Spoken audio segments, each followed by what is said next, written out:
So what you see here now is the new implementation of our autofocusing system.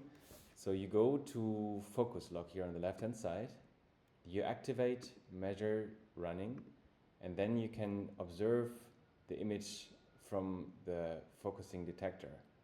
So you can select the area where you see the astigmatism. Maybe we try it again, like this here. And then when you move the focus slightly, you see that the astigmatism is eventually changing.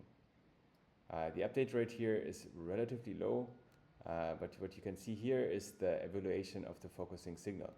So when I'm moving up and down, you see that the focus curve will increase or decrease. And this is the focus mechanism as of now. Once you hit this bar, well, it's jumping into a breakpoint.